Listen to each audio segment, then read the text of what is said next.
Caché à la vue de tous dans la Bible, ce que vous allez entendre dans cette vidéo n'est pas de la motivation bon marché, ce n'est pas une promesse vide, c'est une sagesse intemporelle appliquée de manière pratique pour transformer votre état d'esprit, vos habitudes et vos résultats financiers. Et si vous êtes ici, ce n'est pas un hasard. Dieu répond à quelque chose que vous portez déjà dans votre cœur. Le désir de vous sortir des dettes, de prospérer, d'atteindre la liberté financière et de vivre avec un but. C'est pourquoi, avant de commencer, je vous invite à vous abonner à la chaîne.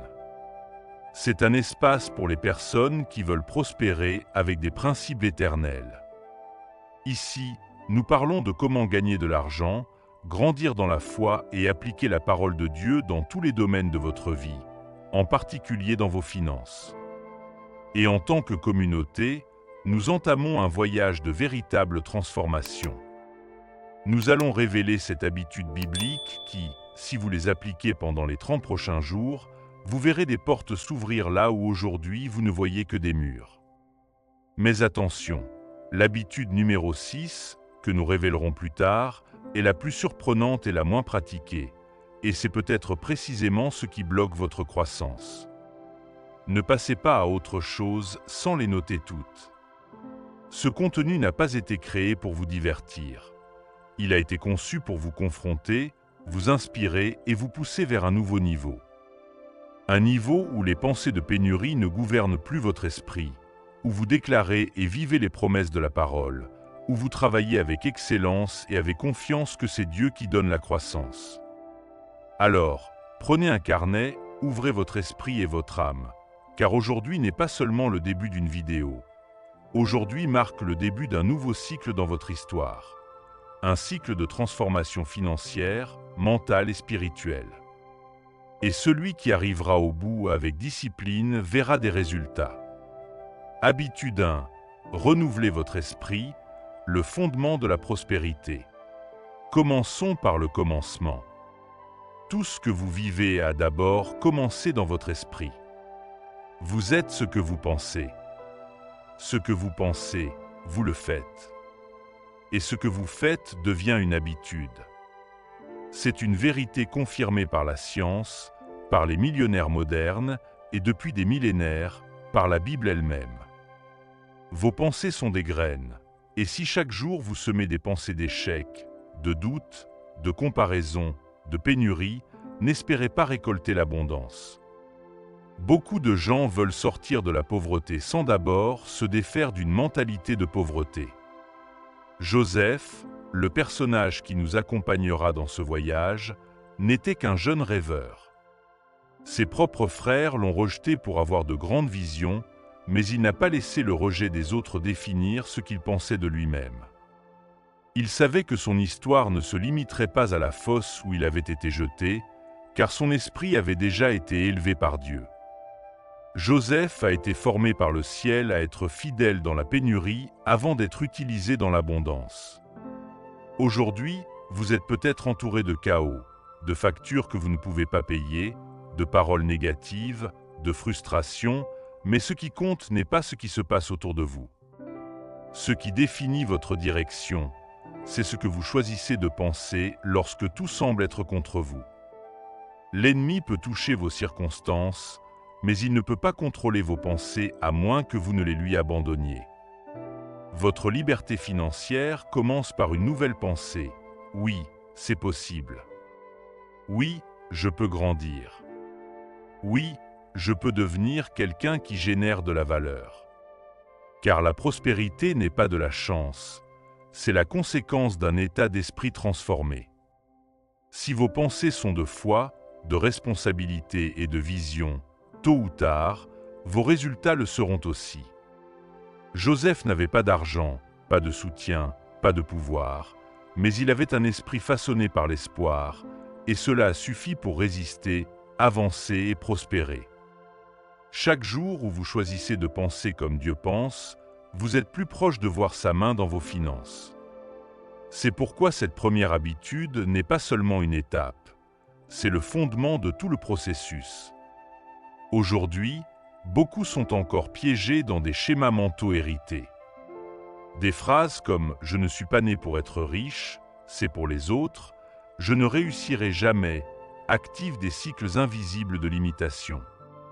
Changer votre vie n'est pas acheter une formule magique, c'est renouveler votre esprit avec constance. Et cela commence maintenant. Pendant les 30 prochains jours, vous devez garder vos pensées avec le même sérieux que celui avec lequel vous garderiez un investissement de plusieurs millions de dollars. Et si vous voulez aller encore plus loin, j'ai une recommandation spéciale. Nous avons préparé un matériel exclusif qui a aidé de nombreuses personnes à commencer ce même processus de transformation. C'est un guide pratique qui révèle 10 secrets cachés dans la Bible sur la façon de gagner de l'argent, d'activer la prospérité avec sagesse et de vivre une vie financière stable.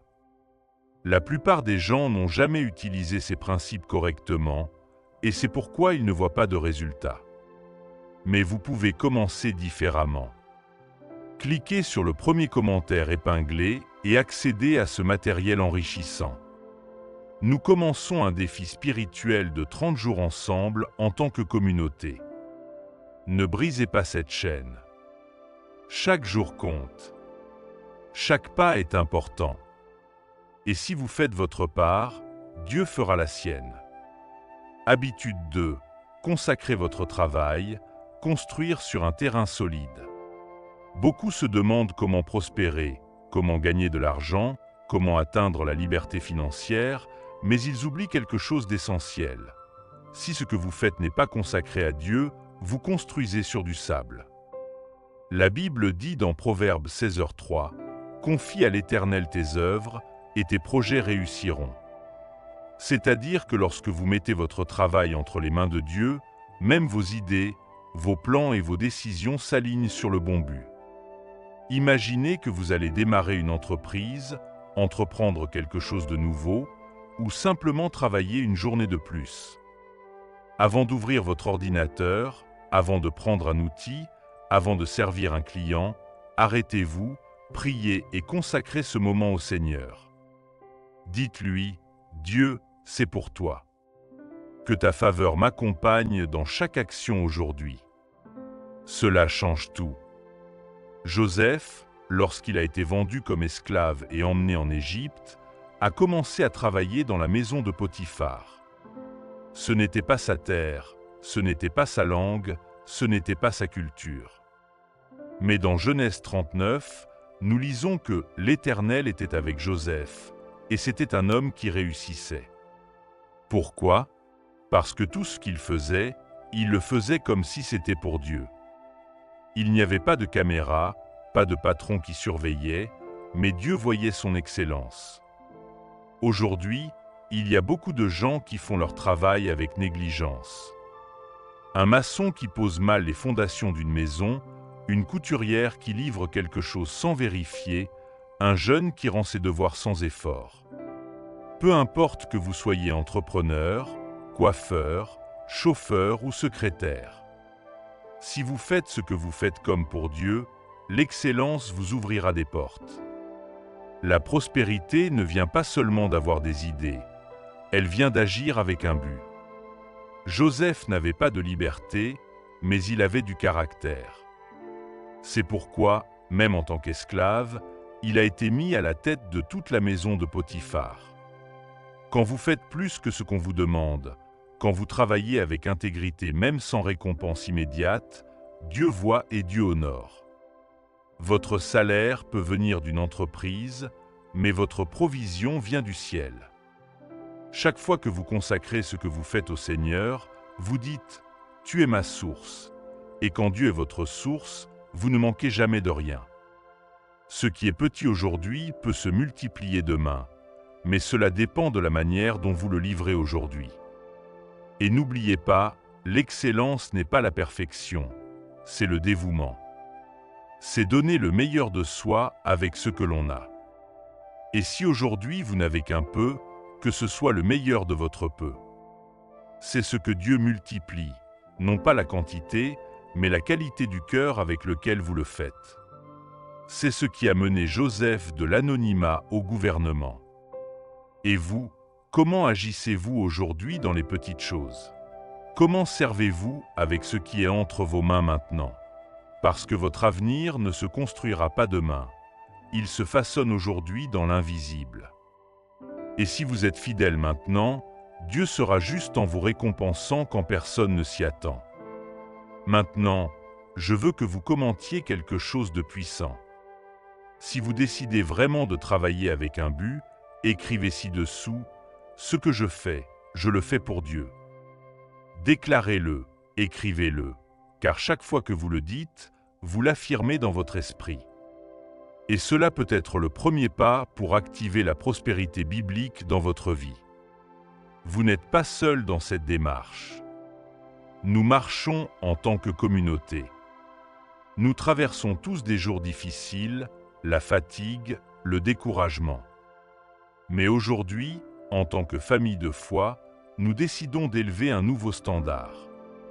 Car lorsque nous honorons Dieu en secret, il nous récompense publiquement. C'est ainsi que cela s'est passé avec Joseph, et c'est ainsi que cela se passera avec vous. Habitude 3. Gardez vos paroles, construire ou détruire votre avenir. Vos paroles ne sont pas seulement des sons, ce sont des graines. Elles construisent ou détruisent. La Bible le dit clairement dans Proverbe 18h21, « La langue a le pouvoir de la vie et de la mort, et ceux qui l'aiment en mangeront les fruits. » Chaque jour, sans vous en rendre compte, vous prophétisez la pauvreté ou la richesse, l'échec ou le succès, en fonction des mots que vous utilisez. Joseph a été trahi par ses frères, vendu comme esclave, puis injustement accusé et emprisonné. N'importe qui à sa place aurait maudit son histoire. Ils auraient dit « Je ne suis pas né pour ça. Je ne sortirai jamais d'ici. » Mais Joseph a choisi le silence plutôt que la plainte. Il n'a pas permis que la douleur sorte de sa bouche. Dans Genèse 40 et 41, nous le voyons encore en prison, interprétant des rêves, utilisant son don sans mots d'apitoiement. Vos paroles créent une atmosphère spirituelle autour de vous. Quand vous dites « Je ne sortirai jamais de mes dettes » ou « Je ne serai jamais riche », vous fermez des portes avant même qu'elles ne s'ouvrent. Mais lorsque vous déclarez « Mon Dieu pourvoira à tous mes besoins » ou « Dieu me donne la capacité de créer de la richesse » Deutéronome 8h18, vous activez des promesses éternelles. Dans un monde où beaucoup ne font que se plaindre, Dieu cherche des gens qui parlent la foi, des gens qui déclarent ce que la Bible dit même si leurs yeux ne le voient pas encore, des gens qui parlent comme des enfants du roi et non comme des victimes des circonstances. La prospérité commence par la langue, et la liberté financière est souvent bloquée par les déclarations quotidiennes que nous faisons sans réfléchir. C'est pourquoi aujourd'hui, je vous encourage à utiliser vos paroles pour élever, pour semer, pour ouvrir des chemins. Et si vous traversez un moment difficile, ne l'affrontez pas seul. Laissez votre demande de prière ci-dessous. Non seulement nous prierons pour vous, mais je vous invite également à choisir une personne dans les commentaires et à prier pour elle. C'est cela la communauté, c'est cela le corps, c'est cela le royaume. Jésus a dit « Donnez, et il vous sera donné » Luc 6h38. Lorsque vous priez pour quelqu'un, vous semez la compassion, et Dieu lui-même se charge de vous le rendre en réconfort, en conseil et en miracle. Ce n'est pas de l'émotivité, c'est un principe spirituel, et les principes du royaume ne faillissent pas. Écrivez votre demande, mais prenez aussi une minute pour soutenir un autre, car quand vous donnez, vous recevez. Quand vous élevez quelqu'un, Dieu commence à vous élever. Habitude 4. Mettre à profit votre esprit, l'actif le plus puissant. Robert Kiyosaki, auteur du célèbre livre « Père riche, Père pauvre », dit que l'actif le plus puissant que vous possédez n'est pas l'argent, ni votre maison, ni vos contacts. C'est votre esprit, et cet esprit peut devenir votre plus grand atout ou votre plus grand passif. La Bible enseignait déjà cela il y a des siècles.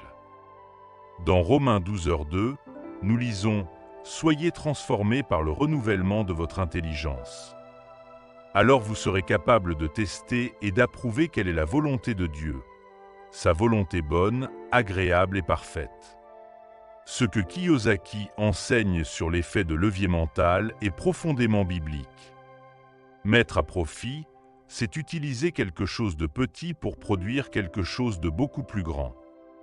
Votre esprit, lorsqu'il est rempli de foi, de sagesse, de contenu correct et de principes éternels, devient une machine à créer des opportunités. Mais lorsqu'il est rempli de peur, de comparaison et de pénurie, il sabote chaque pas que vous essayez de faire vers la prospérité. Joseph a utilisé son esprit comme un outil divin. Dans Genèse 41, lorsqu'il interprète les rêves de Pharaon, il ne se contente pas de révéler le sens. Il propose une stratégie économique. Gérer les ressources pendant 7 ans d'abondance et 7 ans de pénurie. C'est de l'intelligence spirituelle appliquée. Et grâce à cette mentalité, il a été élevé de la prison au trône en un seul jour. Aujourd'hui, beaucoup de gens se noient dans les dettes, vivent piégés dans les limitations et sentent qu'ils ne pourront jamais être riches. Mais le problème n'est pas ce qu'ils gagnent, c'est comment ils pensent. Changer votre histoire financière commence par changer votre orientation mentale. C'est pourquoi il est si important de nourrir votre esprit chaque jour avec un contenu qui vous construit. Ici, sur cette chaîne, nous travaillons pour vous fournir ce type de contenu. Une sagesse pratique basée sur la parole de Dieu qui transforme des vies. Mais nous voulons aller plus loin. Nous voulons construire une communauté qui se soutient mutuellement, grandit et prospère ensemble, et vous pouvez en être un participant actif. Comment? Si ce contenu a résonné en vous, je vous invite à devenir membre de la chaîne. En devenant membre, vous obtiendrez non seulement des avantages exclusifs comme l'accès à des matériaux spéciaux et à du contenu étendu, mais vous sèmerez également en terre fertile, aidant ce message à atteindre plus de personnes et nous permettant de produire un contenu d'une excellence encore plus grande. Être membre, c'est plus qu'un soutien technique, c'est être un canal de bénédiction. Quand vous investissez dans quelque chose qui édifie, vous êtes vous-même édifié. La Bible dit dans Galates 6h6 que celui à qui l'on enseigne la parole fasse part de tous ses biens à celui qui l'enseigne. C'est un principe spirituel. Quand vous donnez, vous recevez aussi. Peut-être que vous ne trouvez pas le bouton « Devenir membre » en ce moment. Ne vous inquiétez pas, le lien se trouve dans la description de la vidéo. Cliquez et rejoignez cette communauté de personnes qui prennent leur destin au sérieux avec sagesse, foi et action. Vous pouvez continuer seul, ou vous pouvez marcher avec d'autres qui ont le même objectif, briser les cycles de pauvreté, atteindre la liberté financière et honorer Dieu à chaque pas. Le choix vous appartient, mais lorsque vous décidez de planter en bonne terre, le fruit vient, et il vient en abondance. Tout comme Joseph a été élevé par sa capacité à penser clairement et à agir avec un but, vous aussi pouvez élever votre vie si vous décidez de renouveler votre esprit chaque jour. Et si vous décidez également de semer dans ce but, vous alignerez votre vie sur les principes éternels de la prospérité. Habitude 5. Cultivez la discipline quotidienne, forgez le caractère pour des résultats durables. Vos habitudes quotidiennes sont le reflet le plus honnête de ce que vous croyez. Peu importe ce que vous dites vouloir. Ce qui compte, c'est ce que vous faites de manière répétée. Si vos actions quotidiennes vous éloignent de l'excellence, elles vous éloignent aussi de la prospérité. La Bible dit dans Luc 16h10, « Celui qui est digne de confiance dans de très petites choses l'est aussi dans de grandes. » Votre caractère se forme lorsque personne ne vous voit, et il définit si vous êtes prêt ou non à recevoir plus. Joseph était fidèle dans la maison de Potiphar. Il était fidèle en prison. Il était fidèle en interprétant des rêves qui n'étaient pas les siens. Genèse 39-41 montre une séquence de fidélité silencieuse où chacune des décisions de Joseph le rapprochait de son destin, même si apparemment rien ne se passait. Mais le ciel regardait. Chaque petit acte d'honneur construisait une échelle invisible. Beaucoup aujourd'hui veulent être millionnaires, avoir la liberté financière, gagner de l'argent avec un but, mais ils restent esclaves d'habitudes qui drainent leur énergie et leur foi. Ils passent des heures à se comparer sur les réseaux sociaux, à procrastiner, à se plaindre, à consommer du contenu vide. Comment espérez-vous récolter la grandeur si vos graines sont faibles? Une habitude ne change pas du jour au lendemain, mais chaque jour est une nouvelle opportunité. Si vous consacrez les 30 prochains jours à changer de petites routines, comme ce que vous consommez, comment vous parlez, comment vous réagissez, comment vous gérez votre temps, vous verrez des résultats concrets. Ce n'est pas de la magie, c'est de la discipline bénie par Dieu. Le succès spirituel et financier est réservé à ceux qui prennent leurs responsabilités. Dieu ne prospère pas la médiocrité, il honore l'obéissance, la constance, l'abandon. C'est pourquoi le défi que nous avons proposé dès la première minute de cette vidéo n'est pas symbolique. Il est réel et marquera une nouvelle étape dans votre vie si vous décidez de marcher avec engagement. Commencez par une habitude simple. Vous réveillez chaque jour avec gratitude. Remerciez, priez, déclarez les promesses, travaillez comme pour Dieu et répétez jour après jour. Car la transformation ne vient pas avec l'émotion, elle vient avec la constance. Et la constance forge le caractère. Si vous êtes arrivé jusqu'ici, c'est que votre esprit dit oui à cette transformation. Et ce qui suit dans les prochaines habitudes renforcera encore plus cette décision. Mais ne passez pas simplement à autre chose pour voir ce qui suit. Appliquez-le, vivez-le, car chaque partie de ce processus est une pièce du dessin que Dieu construit en vous. Et si en ce moment vous ressentez une résistance intérieure, vous savez que vous êtes appelé à quitter l'endroit où vous êtes à l'aise depuis trop longtemps. La médiocrité se déguise en sécurité, mais vous n'avez pas été créé pour vivre dans le minimum. Vous avez été appelé à refléter la gloire de Dieu, également dans vos finances. Tout comme Joseph a été promu par son caractère, non par son CV ou par chance, vous aussi serez élevé si vous décidez de semer la discipline au lieu des excuses, car les habitudes forment votre identité et votre identité détermine votre destin. Habitude 6, déclarez les promesses de Dieu, activez le ciel en votre faveur. Les promesses de Dieu ne sont pas de jolies phrases à répéter, ce sont des armes spirituelles. Ce sont des vérités éternelles qui, lorsqu'elles sont déclarées avec foi, ont le pouvoir de briser les cycles de pénurie, d'ouvrir des portes et d'apporter une provision inattendue. Philippiens 4h19 l'affirme puissamment, « Et mon Dieu pourvoira à tous vos besoins selon sa richesse, avec gloire, en Jésus-Christ. » Lorsque vous déclarez cette promesse, vous alignez votre bouche sur la volonté du ciel. Vous ne niez pas la réalité, vous affirmez la vérité supérieure.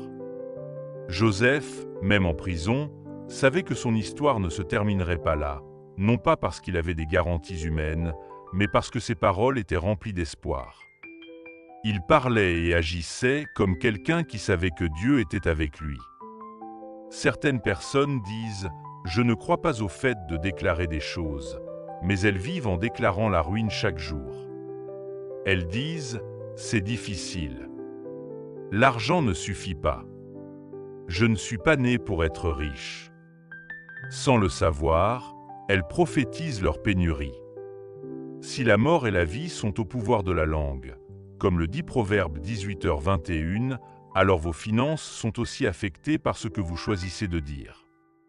La liberté financière ne commence pas lorsque vous avez plus de revenus. Elle commence lorsque votre foi est plus forte que votre peur, lorsque vos déclarations activent le ciel et annulent le doute.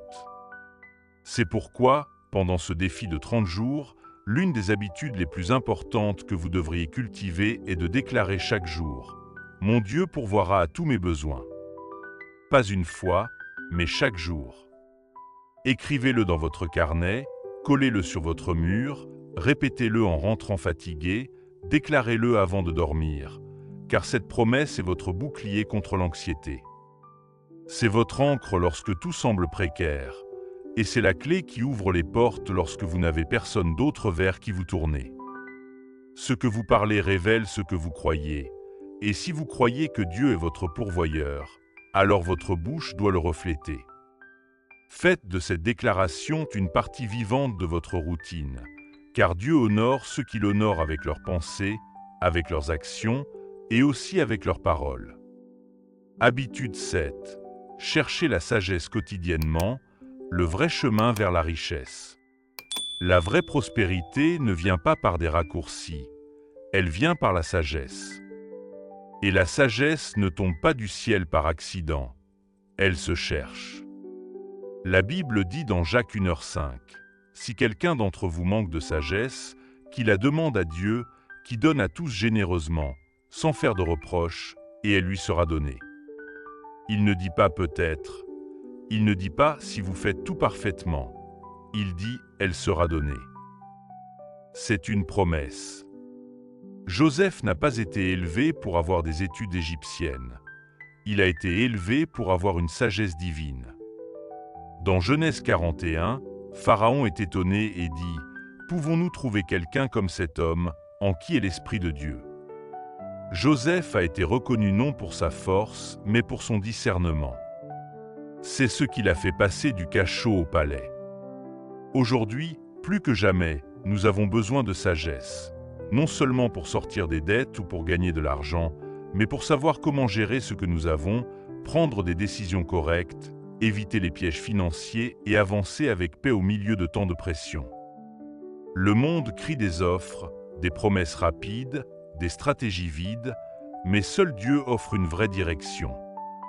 Beaucoup échouent parce qu'ils agissent sur un coup de tête, achètent sans réfléchir, vendent ce qu'ils ne devraient pas, s'associent à des personnes sans caractère, puis accusent Dieu de ne pas les faire prospérer. Mais la Bible n'a jamais promis de multiplier la folie. Elle a promis de donner la sagesse à ceux qui la cherchent de tout leur cœur. Et si vous regardez cette vidéo jusqu'à présent, c'est que vous cherchez déjà. Vous choisissez déjà la sagesse plutôt que la paresse. Vous dites déjà « Seigneur, enseigne-moi ». Et cette attitude suffit pour que le ciel s'active en votre faveur. Dieu ne méprise pas ceux qui crient pour avoir une direction. Pendant ces 30 jours, l'une des plus grandes habitudes que vous pouvez cultiver est celle-ci. Cherchez la sagesse chaque matin. Lisez la parole, méditez, priez pour le discernement et, surtout, appliquez ce que vous apprenez. Car le sage n'est pas celui qui sait beaucoup. Le sage est celui qui fait ce qu'il faut même avec peu. Lorsque vous développez cette sagesse, vous commencez à voir des opportunités là où d'autres ne voient que des crises. Vous commencez à gérer votre argent de manière plus stratégique. Vous commencez à semer en terre fertile, à investir en vous-même, à organiser vos priorités. Cela n'apporte pas seulement des résultats financiers. Cela apporte la paix, la stabilité et le but. Joseph n'a pas demandé la richesse, mais en demandant la sagesse est venue en conséquence. Il en va de même aujourd'hui. La vraie richesse ne commence pas sur votre compte en banque. Elle commence dans votre façon de penser, de décider, d'agir. Et cette sagesse est disponible si vous la demandez. Déclarez aujourd'hui « Seigneur, je reçois ta sagesse ». Écrivez-le dans les commentaires, dites-le à voix haute, affirmez-le en vous, car lorsqu'un cœur s'aligne sur le but de Dieu, tout le reste commence à couler avec direction et but. Et n'oubliez pas, Dieu ne fait pas de favoritisme. S'il l'a fait avec Joseph, il peut le faire avec vous. Si vous faites votre part, il fera la sienne. Et quand cela arrivera, il n'y a aucune chaîne qui puisse arrêter ce qu'il veut libérer.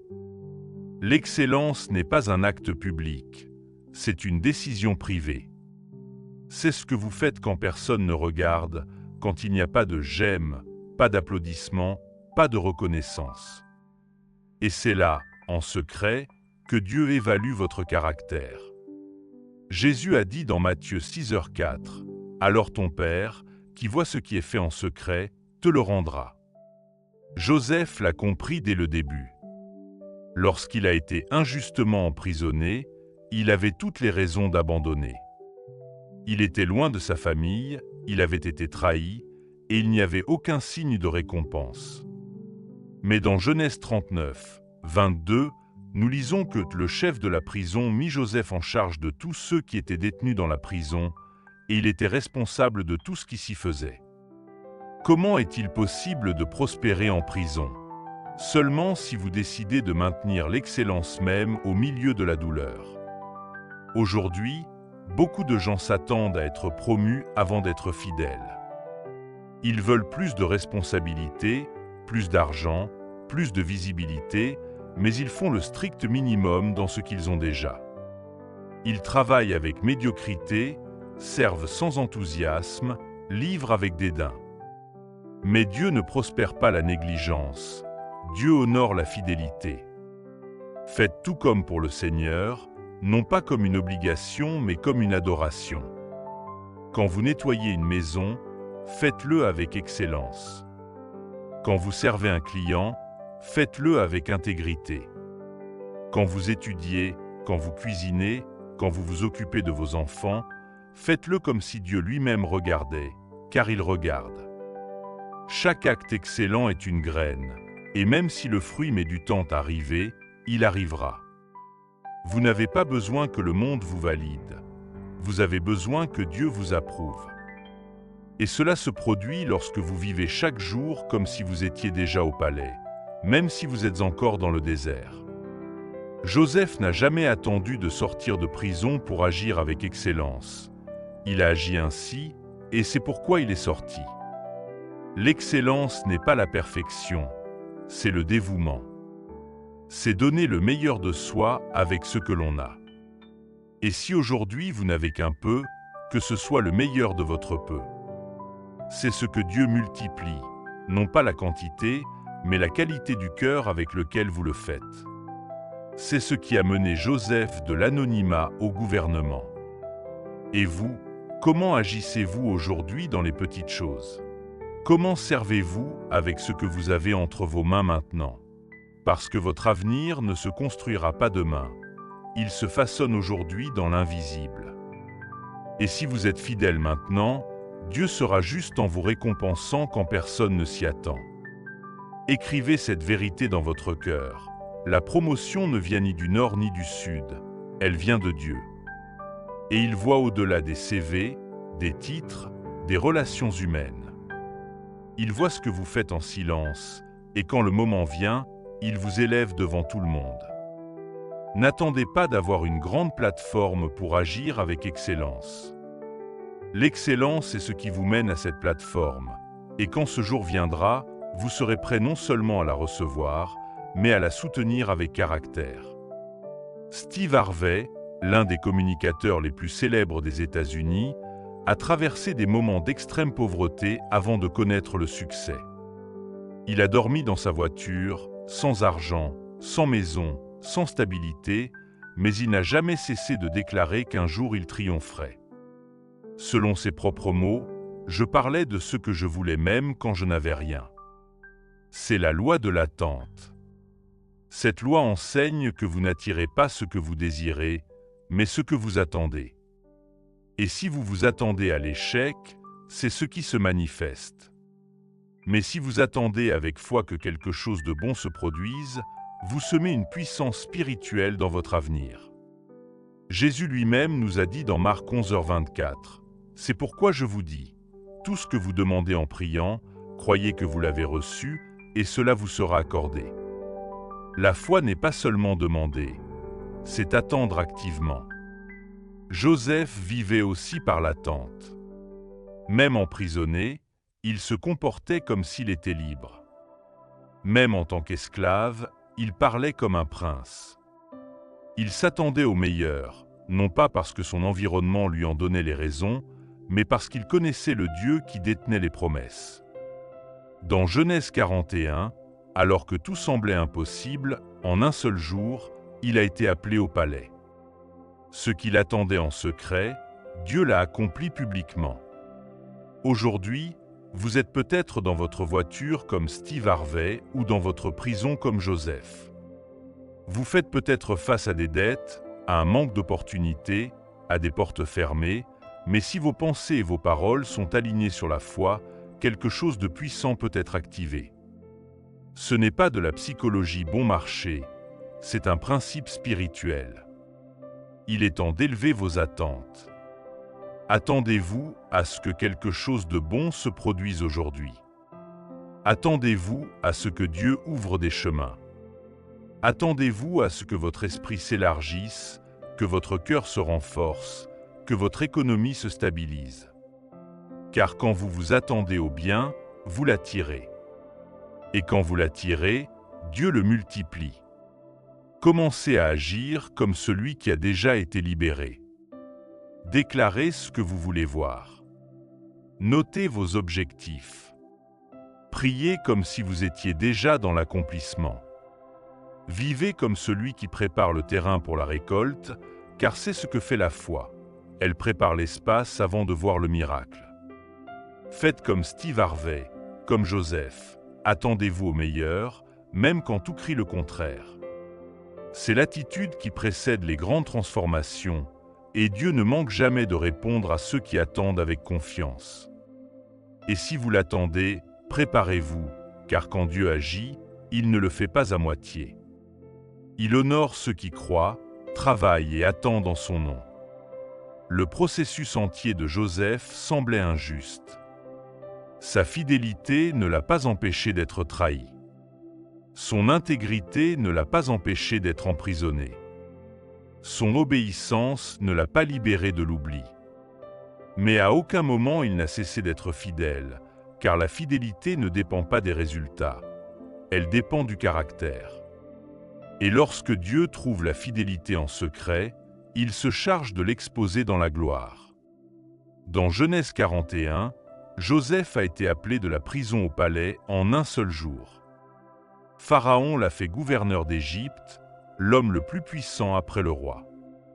Mais ce que beaucoup ont vu comme une ascension soudaine était en réalité une récompense accumulée au fil des ans de fidélité. Le ciel n'improvise pas, le ciel prépare. Dieu récompense ceux qui marchent dans l'obéissance quand personne n'applaudit, ceux qui travaillent avec excellence quand personne ne les voit, ceux qui sèment quand il n'y a encore aucun signe, car ces personnes agissent par la foi, non par l'émotion. Et c'est ce qui active la faveur de Dieu. Peut-être que vous avez l'impression d'être fidèle depuis des années sans résultat visible, mais l'invisible est sur le point de se manifester. La promotion de Dieu ne dépend pas des relations humaines. Elle dépend de votre obéissance continue. Et chaque habitude que vous avez pratiquée au cours de ces 30 jours sera comptée devant lui. Ce processus que vous avez commencé n'est pas symbolique. Il est réel et des centaines de personnes marchent déjà sur ce même défi. Ce n'est pas juste une autre vidéo, c'est une porte. Et si vous êtes arrivé jusqu'ici, je veux vous inviter à quelque chose qui révolutionne la vie financière de beaucoup de ceux qui appliquent déjà ces principes bibliques. Nous avons préparé un contenu exclusif, profond et révélateur avec 10 secrets bibliques que très peu utilisent correctement et qui par conséquent ne voient pas de résultats. Il comprend également un défi pratique de 30 jours pour transformer votre vie économique et spirituelle. Ce n'est pas juste une autre méthode, c'est un guide basé sur la parole qui porte déjà ses fruits. Si vous ne l'avez pas encore vu, ne manquez pas cette occasion. L'accès se trouve dans le premier commentaire épinglé. Cliquez et commencez avec nous. Ce n'est pas pour les curieux, c'est pour ceux qui veulent voir de vrais résultats. Nous avançons en tant que communauté, avec une direction, avec la foi, et vous êtes appelés à en faire partie. Dieu vous prépare pour une nouvelle saison, mais il ne peut pas vous emmener sur le trône si vous ne lui faites pas confiance dans le processus. Tout comme Joseph a été testé avant d'être promu, vous aussi êtes en train d'être formé. Et si vous restez ferme, le jour de votre récompense viendra. Par conséquent, continuez à semer dans votre esprit, dans votre caractère, dans votre foi. Et si vous ne faites pas encore partie du club des membres de la chaîne, c'est une excellente occasion de vous joindre. Nous y avons du contenu spécial, un accès anticipé, une communauté active Et vous soutenez également ce projet pour qu'il continue de croître et d'atteindre plus de personnes avec cette vérité. Dieu bénit ceux qui investissent en terre fertile. Et si cette parole a édifié votre vie, envisagez d'en faire partie. Si vous ne voyez pas le bouton, le lien pour devenir membre se trouve également dans la description de la vidéo. Cette mission est pour tout le monde et ensemble nous allons plus loin. Joseph n'a pas été récompensé juste pour avoir un don. Il a été récompensé pour avoir été fidèle. Et vous le serez aussi si vous choisissez de marcher par la foi, d'agir avec excellence et de rester ferme même quand personne d'autre ne le fait. Si cette parole vous a confronté, inspiré ou a allumé quelque chose en vous, alors cette chaîne est pour vous. Ici, nous n'enseignons pas seulement, nous marchons ensemble. Alors si vous n'êtes pas encore abonné, faites-le maintenant. C'est gratuit, c'est rapide, et cela peut être le début de quelque chose d'éternel. Dieu élève des gens comme vous, et cet espace est un outil entre ses mains. Abonnez-vous, activez les notifications et rejoignez-nous dans ce voyage de transformation, de foi et de sagesse. Le meilleur est encore à venir.